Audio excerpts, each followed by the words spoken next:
Hi, and welcome to Yellow Brick Road Enterprise. My name is Kenzie Godfrey, and today we're going to talk about the importance of having a emergency fund. Now, I understand the trends on Bitcoin and making a quick buck and all that. I get it. I understand it. But I advise you not to get into that realm of investing. I don't care if it's 401k, Bitcoin, whatever new fad that's out. I advise you not to do that until you have an emergency fund in place for you and your family. Because why go and invest in Bitcoin and all these other things, 401ks, Roth IRAs, and then life happens and you got to go in there, take it, and then there's tax implications, right? So I see it all the time. People invest, and then when hard times come, they got to take the money out, and there's all these taxes and fees that take away from their savings. But again, from their investments, I'm sorry. But if you save it first, you won't have to go through any of that, right? So initially, people say 3 to 6 months of emergency fund. I think that's where you should start. First, let me back up a little bit more. I think there's levels. Like Meek Mill said, there's levels to this. So I advise you to have $1,000 to $1,500 small emergency fund. That's for life. Car issue, flat tire, you might need a microwave or stove or something. You have $1,500 for that. Then you have a second emergency fund. This emergency fund is for issues. Someone gets laid off, you get sick, crisis like corona or other things, where they say that should be about starting out 3 to 6 months. So you take all your bills that it takes for you to maintain your day-to-day life, and you save that money for 3 to 6 months. Me personally, after you do that, I prefer a year to 2 years. But just we got to crawl before we walk.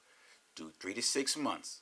Once you have your $1,000 to $1,500, and you have your 3 to 6 months of emergency funds, then you can go out and invest.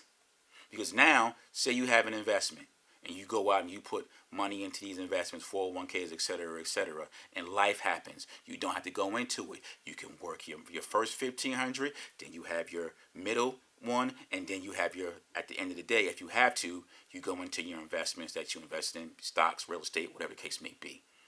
And that's the plan you have to do. You can't put, you can't put the investment in front of all that. You can't put the cart before the horse. Yeah, that's what I was trying to say.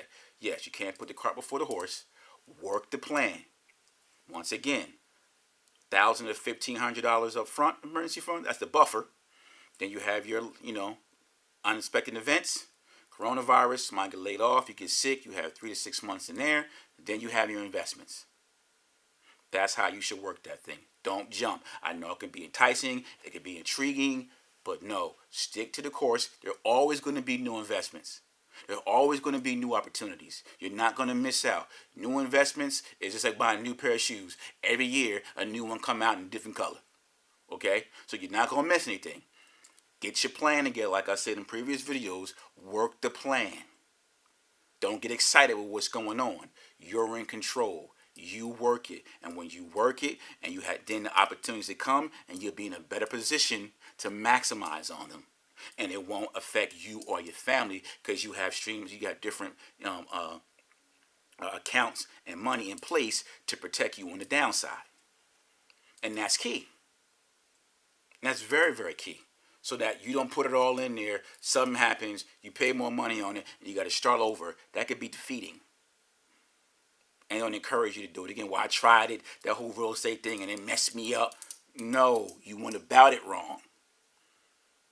If you had different levels, available to you, you wouldn't have had to go in there and take that 10% hit on your taxes.